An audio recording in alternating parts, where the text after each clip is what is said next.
Hi, my name is Santana and this is my pregnancy discomfort video for developing midwifery practice. I'm going to be discussing with Vita on why she may be experiencing vomiting and nausea during pregnancy, and I'll be giving her some advice on how she can manage this. So nausea and vomiting is very common during pregnancy, but as you have said, Vita, nausea can be very uncomfortable and distressing. However, there are many things that you can do to help relieve this. So I'll be giving you a few suggestions which can help with nausea and vomiting, and I'll also explain why this may be happening. I'm sure you may be aware of all the physical changes going on in your body. However, there are many hormonal changes that are happening too to help prepare you for childbirth. But unfortunately, these hormonal changes are also going to cause many discomforts during pregnancy, and nausea and vomiting are one of these discomforts. Nausea and vomiting during pregnancy are usually attributed to change in the endocrine system, which occurred during pregnancy. Primarily the high fluctuating levels of HCG, particularly as the most period for gestational sickness within the first 6 to 16 weeks. During this time, HCG is at the highest level. HCG is secreted by the trophoblast cell of the blastocyst. It bypasses the pituitary ovarian controls and prompts the corpus luteum to continue the production of estrogen and progesterone, as function which is later taken on by the chronic layer of the placenta. So Vita, fluid intake is really important. It needs to be regular and in small amounts rather than less often and in large quantities. I can recommend to make a ginger tea or drink cold ginger ale.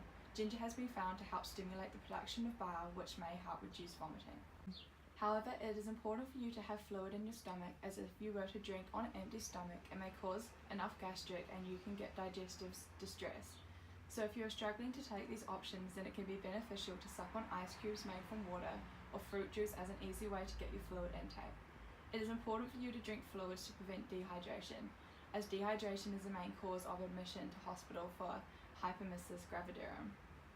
I have documented here you have a love for fried food, but if it's something your family eats regularly, then I can recommend trying to see if you can eliminate this or eat cold meals if possible, such as wraps, salads and pastas, as it can often be tolerated better than the hot ones as they have less odor. Consuming more meals per day with smaller portions may help. I can recommend snacking on crackers, crisp breads, fruit and vegetables.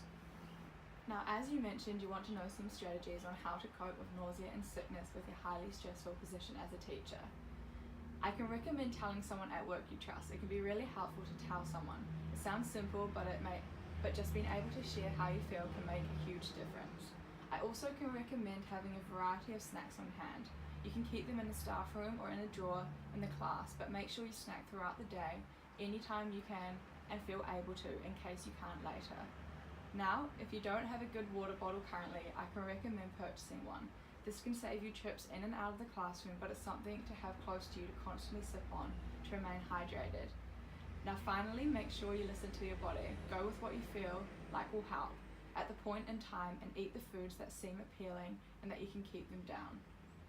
Most women do not need any further evaluation for the cause of nausea and vomiting, but if the nausea and vomiting remains persistent and does not subside after 16 weeks, causing severe weight loss and dehydration, we may need to refer you to a GP, where antiemetic medications will be prescribed to treat the severe case of nausea and vomiting.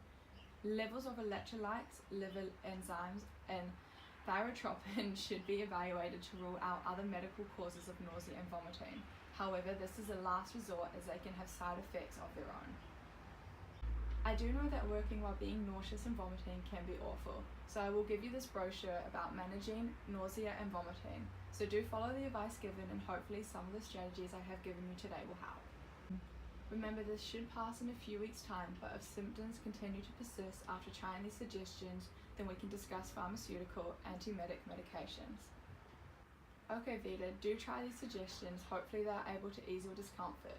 If you have any questions or concerns, please don't hesitate to be in contact with me. If not, I'll speak to you next time to see how you're getting on.